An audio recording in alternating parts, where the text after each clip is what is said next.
Hello नमस्कार दोस्तों, good morning. आशा करता हूँ आपकी तैयारी बहुत ही अच्छी चल रही होगी और अपनी तैयारी को बेहतर से बेहतर बनाने के लिए हमारे जीके गुरु ट्रिक्स चैनल के साथ जुड़े रहें और अपनी तैयारी को बेहतर से बेहतर बनाएं।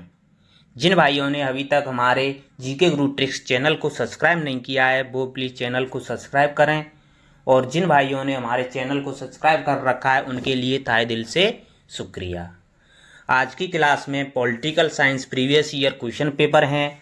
आज की क्लास का टॉपिक है राजनीतिक विचारक, वेस्टर्न पॉलिटिकल थॉट्स। जो पाश्चात्य राजनीतिक विचारक हैं उनमें प्लेटो एवं अरस्तु के जो प्रीवियस ईयर परीक्षाओं में क्वेश्चन आए हैं उनको सॉल्व किया जा रहा है। चलो आज की क्लास को शुरू करते हैं। आज की क्लास का पहला प्रश्न आपकी स्क्रीन पर, वितरणात्मक न्याय का अग्रणी प्रतिपादक कौन था? प्लेटो, अरस्तु, सुकरात, रॉल्स। आपका सही जवाब होगा ऑप्शन बी, अरस्तु। अरस्तु ने वितरणात्मक न्याय का प्रतिपादन किया था। अरस्तु ने कहा था कि राज्य को चाहिए कि वह अपने नागरिकों में राजनीतिक पदों, सम्मानों एवं अन्य लाभों और पुरस्कारों का बंटवारा वितरण न्यायपूर्ण रीति से करे। अतः अरस्तु निरपेक्ष समानता के पक्ष में नहीं थे। उनके अनुसार जो योग्य है उनको ही वह पद, सम्मान, स्थान मिलना चाहिए। अतः अरस्तु इन्हें आनुपातिक समानता के आधार पर वितरण करना चाहता था।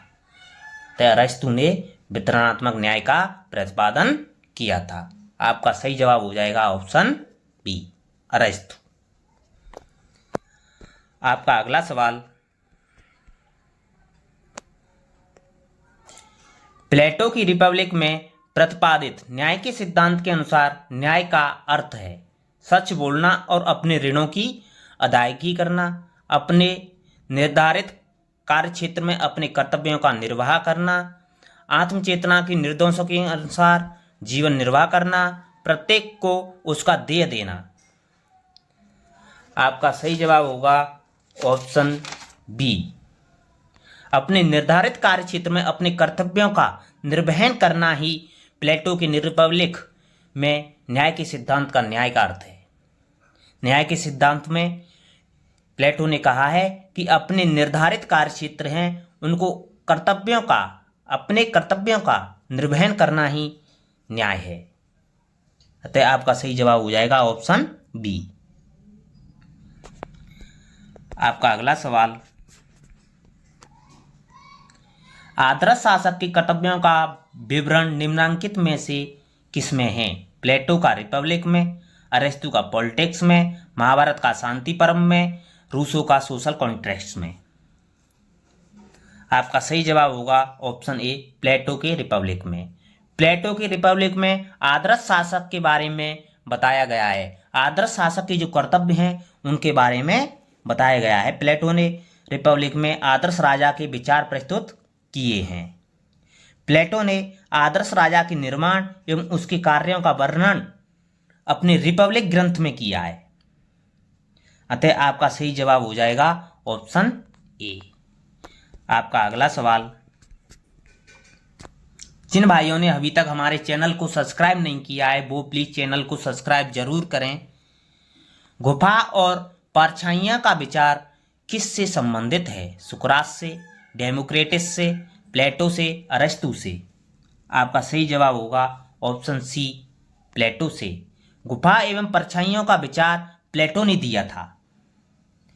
प्लेटो ने ज्ञान सिद्धांत की चर्चा की थी जिसके अंतर्गत ज्ञान सिद्धांत के अंतर्गत प्लेटो ने गुफा एवं परछाइयों की चर्चा भी की।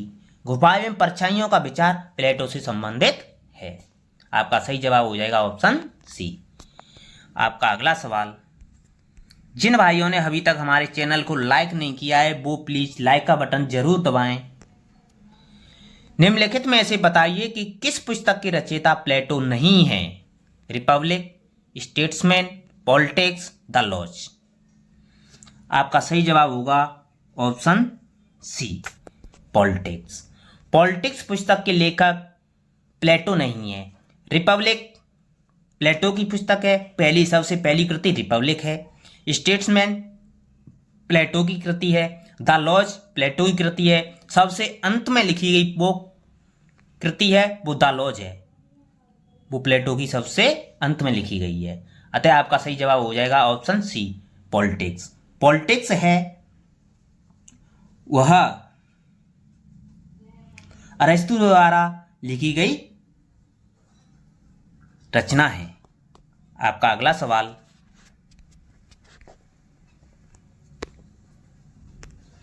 नीचे दिए गए लेखकों में से द लॉज का लेखक कौन है? अरिस्टोटल, प्लेटो, सेंट ऑगस्टाइन, डायसी। आपका सही जवाब होगा ऑप्शन बी, प्लेटो। प्लेटो ने द लॉज पुस्तक लिखी थी। प्लेटो की द लॉज 347 बीसी में लिखी गई थी। 347 ईसा पूर्व में लिखी गई थी। अतः आपका सही जवाब हो जाएगा ऑप्शन बी।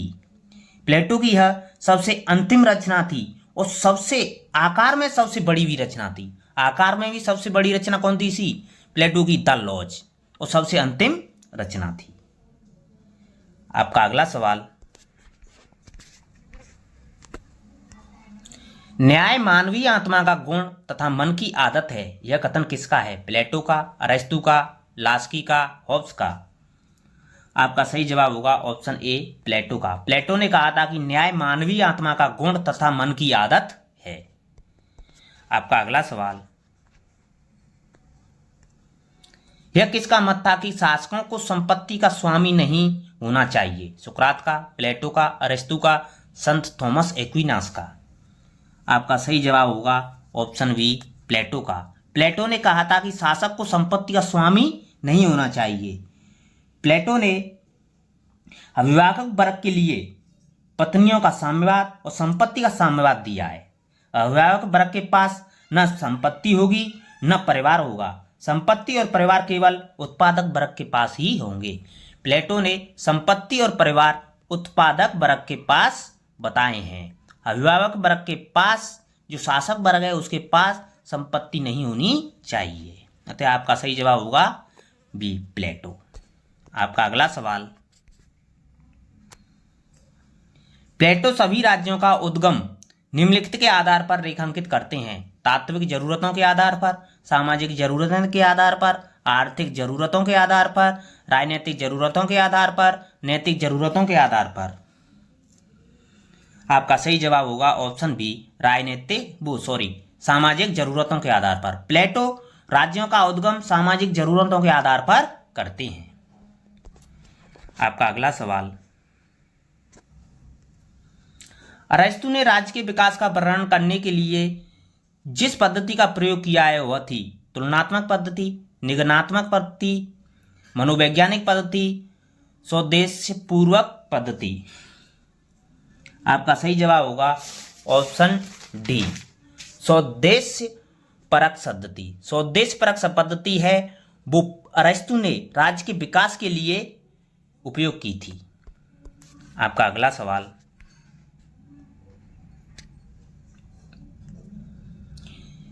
निम्नलिखित में से किसे राजनीति करने के लिए टेलियोलॉजिकल दृष्टिकोण के अग्रणी के रूप में माना जाता है? इमैनुअल कांट, निकोलो मैकियावेली, प्लेटो, अरिस्टो, सिगमंड फ्रायड। आपका सही जवाब होगा ऑप्शन डी, अरिस्टो। अरिस्टो को टेलियोलॉजिकल दृष्टिकोण के लिए अग्रणी रूप से माना जाता है। आपका अगला सवाल,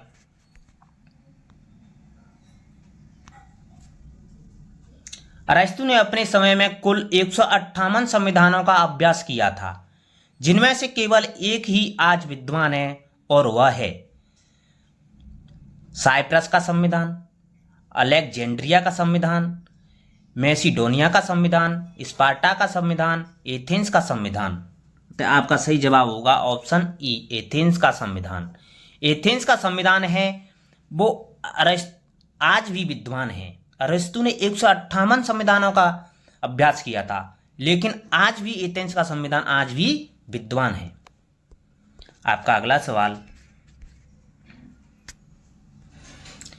अरस्तु के सार्वजनिक हित का सिद्धांत किस धारणा पर आधारित है? कानूनी न्याय पर, वितरणात्मक न्याय पर, सामाजिक न्याय पर, राजनीतिक न्याय पर, प्राकृतिक न्याय पर? आपका सही जवाब होगा ऑप्शन बी, वितरणात्मक न्याय पर। आपका अगला सवाल, निम्नलिखित में से कौन सी अरस्तु के संवैधानिक नियम की अभिव्यक्ति नहीं है? सार्वजनिक हित में शासन, विधि सम्मत साधन, इच्छुक प्रजा की सरकार, प्रजा की गरिमा से असंगत। आपका सही जवाब होगा ऑप्शन डी, प्रजा की गरिमा से असंगत। आपका अगला सवाल, अरस्तु ने इनके द्वारा प्रदर्शित आदर्श राज्यों के समीक्षात्मक अध्ययन के प्रति अपने को अर्पित किया। फेलिस, हिप्पोडेमस, प्लेटो, उपरोक्त सभी? आपका सही जवाब होगा ऑप्शन डी, उपरोक्त सभी। आपका अगला सवाल, अरस्तु के संबंध में कौन सा कथन सही नहीं है? पुरुष स्वभाव से असमान है, उच्च के प्रति निम्न की अधीनस्थता, स्त्रियां स्वभाव से पुरुषों के अधीनस्थ होती हैं, दास प्रथा उचित सिद्ध की गई है कि क्योंकि यह दास के लिए श्रेष्ठ स्थितियां नहीं दिलाती है। आपका सही जवाब होगा ऑप्शन डी, दास प्रथा उचित सिद्ध की गई है क्योंकि यह दास के लिए श्रेष्ठ स्थितियां नहीं दिलाती है। यह कथन गलत है। आपका अगला सवाल, यह दृष्टिकोण की सरकारें एक निश्चित चक्र के अनुसार परिवर्तित होती हैं किसने व्यक्त किया था? प्लेटो ने, अरस्तु ने, मोंटेस्क्यू ने, हरमन फाइनर ने? आपका सही जवाब होगा ऑप्शन बी, अरस्तु ने। अरस्तु ने कहा था कि सरकारें एक निश्चित चक्र के अनुसार परिवर्तित होती हैं, बदलती रहती हैं। आपका अगला सवाल, निम्नलिखित में से कौन विचारक संपत्ति को नैसर्गिक मानता है? लास्की, रूसो, मार्क्स, अरस्तु? आपका सही जवाब होगा ऑप्शन डी, अरस्तु। अरस्तु है वो संपत्ति को नैसर्गिक मानता है। आपका अगला सवाल, यह किसका कथन है? अपने जन्म के समय से ही कुछ लोग पराधीनता के लिए नियत होते हैं और कुछ लोग शासन के लिए। James Rousseau, J S. Mill, Hobbes, अरस्तु? आपका सही जवाब होगा ऑप्शन डी, अरस्तु। अरस्तु ने कहा था कि अपने जन्म के समय से ही कुछ लोग पराधीनता के लिए नियत होते हैं और कुछ लोग शासन के लिए। आपका जवाब हो जाएगा ऑप्शन डी। आपका अगला सवाल, अरस्तु के अनुसार सरकार का सर्वोत्तम प्रकार था? वर्गतंत्र, पॉलिटी, प्रजातंत्र, अधिनायक तंत्र? आपका सही जवाब होगा ऑप्शन बी, पॉलिटी। अरस्तु के अनुसार सरकार का सर्वोत्तम प्रकार पॉलिटी था। आपका अगला सवाल,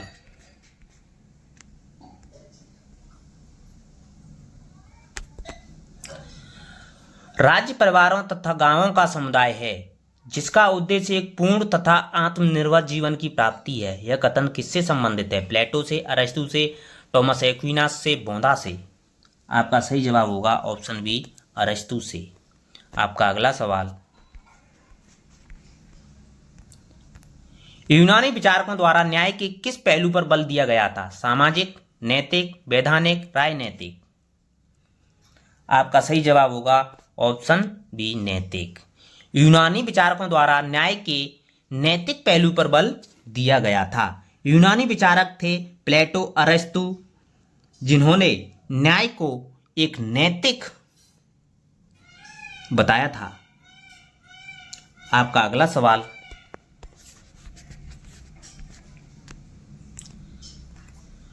प्राचीन यूनानी राजनीतिक दर्शन का मुख्य विचार है? सामाजिक समानता, व्यक्ति की स्वतंत्रता, उत्तम जीवन, राज्य संप्रभुता? आपका सही जवाब होगा ऑप्शन सी उत्तम जीवन।